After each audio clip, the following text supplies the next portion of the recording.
Hello, and welcome to The Good Leader. Typically, at the start of a new year, people consider their goals and what they want to achieve. Of course, any time is a good time to consider where you're going and what you want to get done, what you want to accomplish. Good leaders understand the importance of setting direction by using goals, strategic planning, and thinking ahead. So, in this video, we'll cover three areas of goal setting. We'll talk about why taking the time to set goals is important. We'll talk about, I'll offer you questions to consider for identifying your goals for this year, and I'll offer you some strategies for how to stay on track. Welcome to The Good Leader, where we explore aspects of good leadership and take the journey to becoming a good and effective leader. Often we will do this by looking at what bad and ineffective leaders do so we can gain the knowledge that we need about what good leadership should be like. I'm Dr. Julie Donnelly, and I develop leaders through individual coaching, education, and speaking. As a thought leader, professor, and previous executive nurse, my goal is to help you become the best leader you can be so you feel good about your leadership ability and skills, you feel confident, and you enjoy leading. If you have not yet subscribed or you're new to the channel, please go ahead and subscribe right now. Have you ever had a manager not set goals? Perhaps you were unclear about the vision that they had for the department or what was expected. Ineffective leaders do not set goals. They may not have clear goals. They may have unrealistic goals. They may not understand what it takes to actually accomplish those goals. Or they may have goals but not communicate them, so you have to mind read or guess what they're thinking about where the department should be going and what people should be doing. They may not track or communicate results. These are the managers that will tell you only what's not working. They may complain about things. They rarely will inform you of what is going well or what people are doing well. This type of manager tends to live in the status quo, keeping things as they are. They may wish for things to be different, but they may not have the ability or the skills for strategic planning. And while we could give them the benefit of the doubt, understanding that maybe they're learning, they're new, or they have not yet developed those skills, as a leader, it's their responsibility to learn what they don't know and to develop themselves. The problem with a bad leader is that these are the people who most likely don't have personal goals or leadership goals. They may be unwilling to look at themselves. They may lack the self-awareness. They probably lack self-awareness. So without goals and a direction to point the way, it's easy to flounder. And without goals, people just keep doing what they think they should be doing, perhaps what they've always done, hoping for different results, which we know doesn't happen. If you do the same thing over and over again, you're going to get the same results. Good leaders, however, they understand the importance of setting goals, strategic planning, and of thinking ahead. They understand that they themselves need to grow in and learn new ways of thinking and improving things for themselves, for their staff. If they want things to be different, they have to do things differently, and they need to set a path for that. So why are goals important? So, some people hate the thought of goal setting, but if you don't know where you're going, how do you expect to end up where you want to go? You cover, as a leader, you cover a lot of ground in a year, in a month, even in a day. So by setting down what you want to accomplish, you are more likely to achieve what you want. And then at the end of a year, you can acknowledge your accomplishments. And this is true for each day as well. If you set an intention for each day, considering what you want to accomplish, and then at the end of the day, consider what you've done and whether you've completed what you set out to do, then you get into this mindset for getting things done. And one of the main tasks of a manager is to set the goals and the direction for the team. You help others to learn what is expected of them. Setting clear expectations and goals is crucial. And then you will assist the individuals on your team to evaluate their work during performance review time? Are they meeting the standards and the expectations that you've set forth? Look, I get it. You're busy. We're all busy. And it does take time to set your intentions and create an implementation strategy, how you're going to get it done. But taking time to consider where you want to be and where you're going is an essential part of actually getting there. It is a skill that requires your attention and learning. And so by being strategic in your planning, you take more concise action steps. You're focused rather than being scattered and just wishing and hoping for things to be different. Now, sometimes you may not know how to get to where you want to go, and that's okay. The first step is just being aware and identifying what you want to change. A key element of an effective leader is forward thinking. And effective leaders have the vision and they communicate that vision. Leaders focus people's attention on where they're headed, they provide that beacon. John Maxwell says that leaders will see more and see before. And I love this because it's very true. You see more because you have more information. Hopefully, you see the big vision, which is another key skill of a leader, which some leaders don't have. And it's one that can be developed. So you have the vision, and you keep that vision in the hearts and minds of the people that you influence. And this is the key skill of a leader. And of course, this means that you see what is possible before others do. You paint that picture for them and help them believe in its accomplishment. So goals focus our attention on desired results. They enable us to identify where we want to go. They also build excitement and engagement and pride when those goals are achieved. So that's why goals are important. All right, so how do you identify? How do you know what goals to even set for the year? Where does one start? The first step is to look at where you are and define where you would like to be. What's your dream? Then you can figure out the action steps needed to get there. But first things first, where do you want to be at the end of the year? So this is question number one. So take some time to visualize that. What would you like to accomplish? What would make you proud to say about this year? What do you see as possible? How would you like things to be different? If there are areas in which people complain, then this would be an area to focus on and identify some goals to make it better. What might be important priorities to accomplish this year? Now, these are just a few questions to help focus you on where do you want to be. Okay? So, question number two relates to once you identify the areas that you want to focus on, what are the challenges that you can anticipate? What do you think might be difficult and potentially derail you or your efforts to achieve those goals? What might get in the way? Knowing what might get in the way helps you to prepare to face those challenges head on. You might look at challenges and obstacles also as opportunities for goal setting so you can improve things and move forward and overcome those obstacles.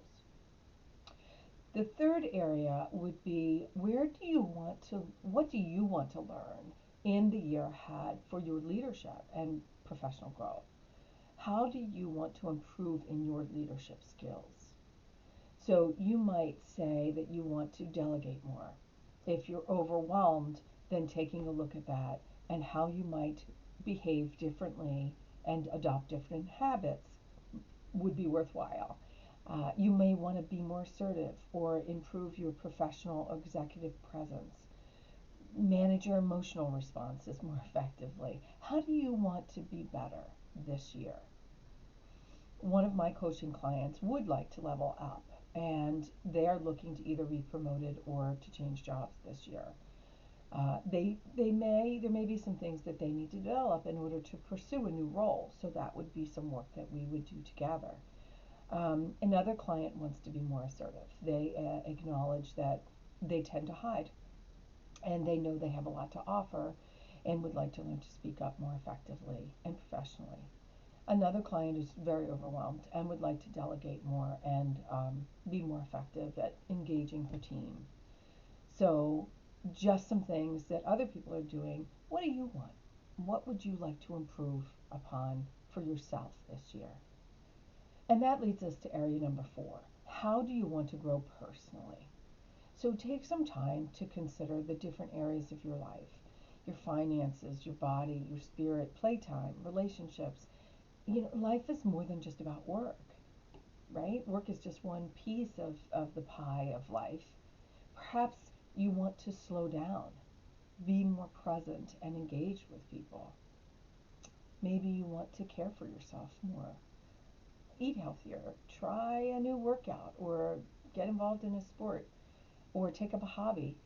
And I realize that COVID is still going on. This is 2021. And so, what do you want to achieve this year, knowing that hopefully by the end of the year we will be out of this? What would you like to do differently for yourself? One thing is for certain, the better you care for yourself, the better you can care for others, and the better you can lead others. Good leadership starts with leading yourself. You're the role model. Okay, so the third thing we're covering today is just staying on track. So you have some goals, you've identified some areas for your leadership goals, for your team or department, and for yourself personally. So there are 5 steps to staying on track. First is, why do you want the goal? Knowing the reason behind the goal helps you commit to it. And if you're not committed, you're not going to follow through. What is important to you about achieving this? How will it serve you? How will it make you feel when you achieve this goal? You might ask yourself how you'll feel if you don't achieve the goal. If missing out on this year, if you miss out, what will that mean for you? And when you communicate the goals to your team, they're going to want to know the reasons why it's important. And when you link the reason to the goal, what you're asking them to do, it makes it easier for them to buy in. So this will be important for you to be clear about each goal's significance. Okay. Second, what resources will you need to accomplish the goals? So, are there people you need to enlist support, or someone you need to hire? Be willing to ask for help wherever you need it. When you're committed to that goal, take the necessary steps and do the work. Find the resources that you need in order to achieve it. Third, you may have heard it said that what gets measured gets done. So, how will you measure your progress? People focus on what gets measured, so consider how you're going to measure things so that you know that you're achieving what it is that you want to achieve. And the other key piece to this is also recognizing where you might need to make some adjustments. So measure your progress and figure out ways to do that. The fourth step is to take action. You may not know exactly how to start, but just take baby steps. What's the first step? What can you do today, this week, this month, to ensure you stay focused and on track? And just keep taking action. The path will become clear as you continue to act. And fifth, schedule time each week. This is important to reflect upon your goals. Are you making progress? What are you learning? What adjustments need to be made? You want to stay flexible because you may not realize that something that you anticipated um, is interfering with your ability to meet that goal. And place the goals where you can see them so that you don't lose touch with what you're working on. What gets attention gets done. Many people forget their goals after a few weeks into the new year. And we know that's because we've done this as well. So make sure that you place the goals in front of you so that you can see them every day and you review them weekly. I can tell you that the longer I remained in my executive role, the more I learned how long things actually took to accomplish. Something I thought we could complete in 1 year might have taken 3 because of all the other things we had to do and the numerous distractions and other projects that came, that were thrown at us. you learn this over time, and you do um, improve with setting appropriate timelines, and that will decrease your stress, because when we have inappropriate timelines, that causes us stress. We feel pressured to get it done, and it's stressful. So think about where you were this time last year, or just what happened to you last year. What did you accomplish? And what did you learn about how long things actually took to get things done, given your other levels of responsibility? That might help you to set realistic goals for this year.